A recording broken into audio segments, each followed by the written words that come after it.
803 weeks, zero sales. Am I quitting max conversions too early or too late? Yeah, this is one of those Reddit questions that I thought I should jump in and answer and create a podcast about. How's it going, everybody? Gian Villanos here, another episode of the PPC Cave. Today is episode 122. But before we get into the actual episode, I want to talk to everybody about Opteo. Opteo has been helping me out big time now more than ever. In 2026, Opteo's AI tool, where it basically is a second person on my team. I ask it all these questions, these to-dos, negative keyword analysis, pushing actual optimizations to the account, and can handle anything. I don't want to talk too much about it just because I can't really do it much justice. It's just something that really is a lifesaver for me and a time saver also. So don't forget to go to www.opteo.com/ThePPCCave. Let them know in the chat that you heard it from the PPC Cave, and they'll upgrade your 14-day trial to a 20-day trial. And if you need help setting it up, let me know and I'll do it for free. Jumping into our episode 122, the title is Reddit question, 803 weeks, zero sales. What would you do? And it's time for us to get back into Reddit. And like I mentioned before, Reddit is one of those things that just helps us keep our ear to the ground. What do I mean by ear to the ground? I mean, it just keeps us relevant. So I think it's super important for me to go ahead and share my screen, and you could go ahead and see it here. You're able to see my screen right now. So if you're on just regular Spotify or Apple Podcasts, go ahead and switch over to the video side of it and you could follow along. So 803 weeks, zero sales. Am I quitting max conversions too early or too late? Running a small e-com store and been letting max conversions do its thing for about 3 weeks now. Burned through $800 and got plenty of clicks. Decent CTR, but actual purchases are basically non-existent. Tracking is set up correctly, verified it twice through GA4 and the tag assistant. The thing that gets me is the clicks look real. People are landing on the product page. Some are adding to cart, then just disappearing. So it's not obviously a traffic quality problem, or at least not entirely. Part of me wants to switch to manual CPC so I can see exactly what I'm paying per click on each keyword and cut the dead weight. The smart bidding pitch is great when you have conversion data to feed it, but right now it feels like the algorithm is just spending to spend. The other part of me wonders if I just given it enough time or budget to learn, and I'm about to pull the plug at the worst moment, which would be very on brand for me. Has anyone actually seen manual CPC outperform max conversions on a fresh campaign with no historical data, or does that almost never move the needle on the real problem? So if you actually jump on this, the Google Ads Reddit subreddit, you can see that I did reply, but I'm not going to go into my reply. I'm making a video about it. So done sharing that. So the big thing here is, max conversion value versus manual CPC. And I think, as we break it down, I would really approach the account before touching the bid strategy in several ways. Just because when you touch the bid strategy and you change something, that's ultimately one of the biggest things that you could do that really can revert back into learning mode and just really disrupts the whole flow of things and what you've built up so far. So the bid strategy is actually maybe the last thing that I would touch, or the last thing that I would even consider before making these changes. A lot of the times people think that if you change a bid strategy from max conversions to manual CPC, then all of your problems go away. That's rarely the case. What really needs to be broken down are what search terms are you actually receiving from these keywords, and what is your offering, and is your offering competitive? But basically looking back, going in order. First point is max conversions versus manual CPC. What I usually see is if the campaign doesn't have any traction, it's a brand new campaign, but overall the account does have conversions and spend history. Sometimes I'll just put on a max conversion value if it's search or if it's PMax, whatever it may be.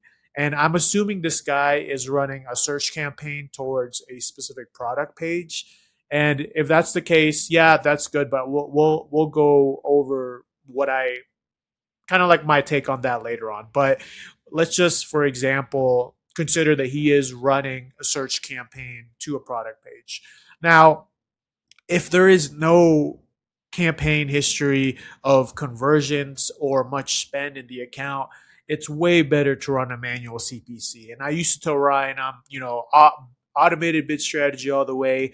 And, for the most part, for e-commerce, you can kind of get away with it if you're running maybe a max conversion search campaign to a specific product page, just because, those automated bid strategy signals to a specific landing page can really understand, okay, well, I mean, do you have the model part number in the URL, in the title, in the description? And it's pretty uniform. But when you start going into something like lead gen, where there's so many different ways to skin a cat, there's all these different keywords, and maybe the service product or the service offering page isn't as just direct with just one product as it would be for e-commerce. Obviously, there could be variance on an e-commerce product page, but if your final URL is a service page and it has all these different services, or it's not just one specific service, then it might be better to use manual CPC, because then, like the Redditor said, the OP said that I'll be able to actually see the search terms and be able to cut the dead weight. And I think that's super important in general. What I usually do now, if it's a new campaign or even new account or even old account, I usually try manual CPC if I'm not getting adequate results from max conversions. But again, that's something that, is kind of like the last, I would say, strategy to really, employ, just because there's a lot more analysis and a lot more data that you could figure out before getting to that spot, getting to that point of changing from max conversions to manual CPC, or just in general a bid strategy change. One question and a second point that I would also add is, what's the add to cart data, and how do you diagnose the add to cart data within the performance yourself? Because the person on Reddit, the Redditor, I keep saying Redditor, the person who created the post, the OP, they mentioned that they're getting add to cart, and that's very important, obviously, for an e-commerce campaign. And I think it's just really something that you should have in your conversion summary. I know people will have, purchase as a primary action, but to also have add to cart and begin checkout as a secondary action in your conversion summary is an invaluable tool, because once you begin to see month over month or week over week both add to cart conversion value and begin checkout conversion value increase, but perhaps you see purchases as your primary conversion value doesn't increase, then you know that there's inherently something wrong with the offering. Just because you are getting that traffic and you're getting action on both add to cart or begin checkout, but they're not following through to purchase. And sometimes the story or the solution to everything is just waiting. Maybe your sales cycle in your e-commerce store is just longer than what you're expecting. So maybe those purchases will come, but they will come at a later date. So I think that's why it's important. And this is my last point. I'll go through it later, to just make sure also your email sequences are on point.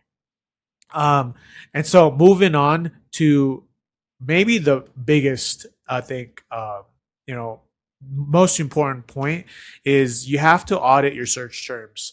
and not just your keywords.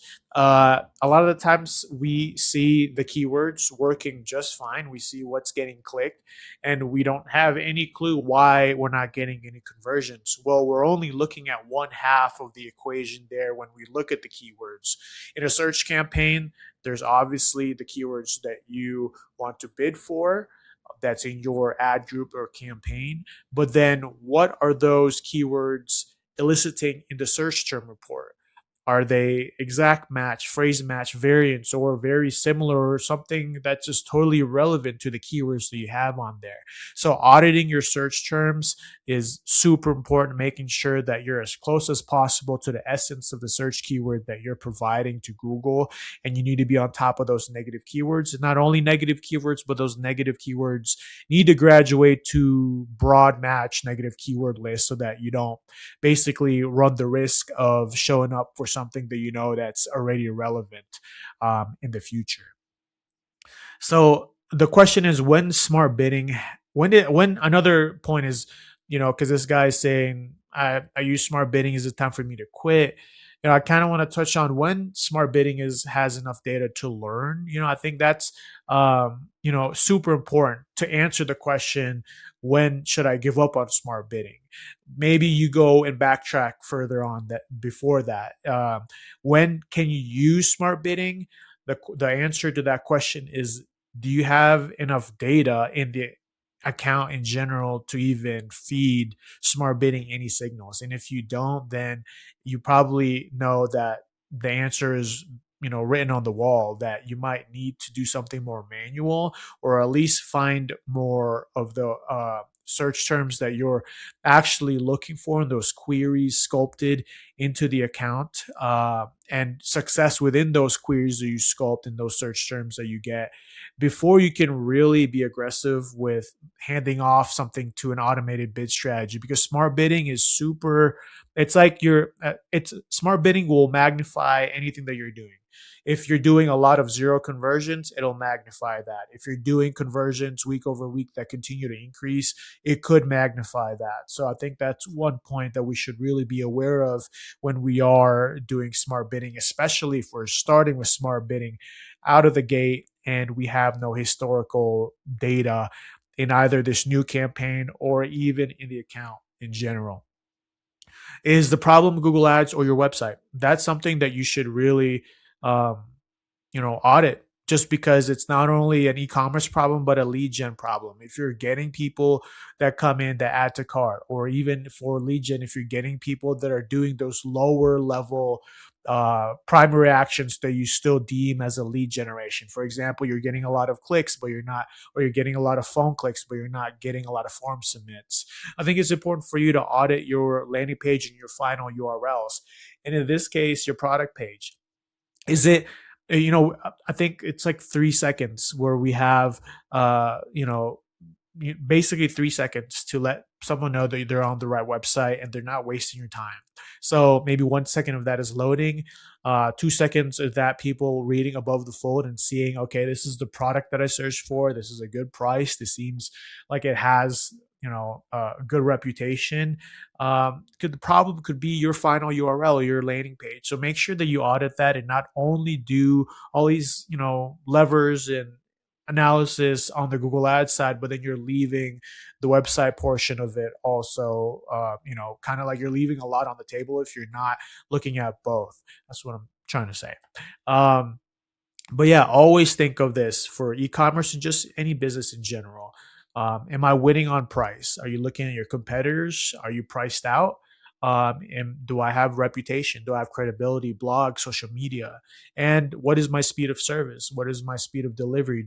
Do I say that this is in stock, or do I just let people think that it's going to come from China and it's going to take 2 months? So all those need to be communicated on the product page as soon as possible, as clearly as possible. And if you have the chance to, go ahead and over communicate that, because it's super important. People do not read when they're online. So if you can communicate that multiple times in a product page or the final URL, then you're not leaving it up to chance that someone is reading it. You've basically done your due diligence to make sure that it is communicated. Yeah. So lastly, well, before I get into that, I do want to create a bonus a bonus point here is what is the you know what is the I guess Google Ads campaign structure for this particular person. Just because in general this guy on Reddit is saying that he ran $800 to a search campaign that goes to a product page. And I'm all for doing that, but you have to set expectation in an e-commerce account where your biggest, in my opinion, or what I've seen experience wise, your biggest driver of conversions is not a search campaign. It's primarily something that's a PLA, like a product listing ad campaign type, either shopping or some type of performance max, a PLA adjacent type of campaign type.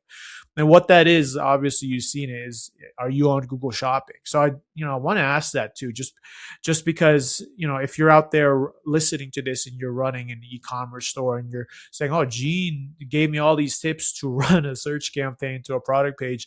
Yes, but you still should have maybe a 5% performance max budget to like remarket those high funnel search keywords that come in through a shopping campaign or product listing ad. That's important, or a dedicated shopping campaign, just because yes, search is good. Running search and shopping or search and performance max, they work in tandem really well, but you're an e-commerce store. You have to be on, Google Shopping. That's just a non-negotiable. So he didn't mention that. I'm guessing that he does have that, but I want to be clear. Your Google Ads campaign structure, if you're in e-commerce, have search campaign. Kind of bring in those high funnel searches or even brand search campaign, whatever it may be, but do not skip out on a Google Shopping campaign, either Performance Max or just Google Shopping. And lastly, optimizing your abandoned cart email sequence. If you're even in lead gen, you're already capturing someone to your page, or here in this case, e-commerce, you're having someone provide information, i.e. their email, in an add to cart sequence or begin checkout sequence. You should have both add to cart and email, and also a begin checkout email sequence, so that you can close those conversions or would be purchases maybe down the road. A lot of the times, the linear, let me search, let me click on Google Ads, let me convert, that's very rare. Usually they'll come back later on, things pop up. Life happens. If they're on their mobile, a lot more life happens and a lot more distractions happen. So you need to be able to stay top of mind, and maybe you need to be a little bit more aggressive with your email sequence in both your add to cart and begin checkout. If your send is timing of when you send is 2 hours, make that delay 1 hour or 30 minutes. Just be aggressive, and always have something in the title of the email saying, hey, you forgot something, here's a discount code. Really give them an offer that either creates a sense of urgency or just lets the customer think that they're getting a better deal, which they probably are, giving them a discount code. Just because it's better that you knock off 5% on your profit margin than get no margin, right? Get no sales. So optimize your abandoned cart email sequence. So yeah, this is one of those Reddit questions that I thought I should jump in and answer and create a podcast about. If you have any questions, email me at theppccave@gmail.com. Again, our sponsor is Opteo, www.opteo.com/theppccave. Upgrade your 14-day trial to a 28-day trial today. We upload every Monday, 12 a.m. Mountain Time.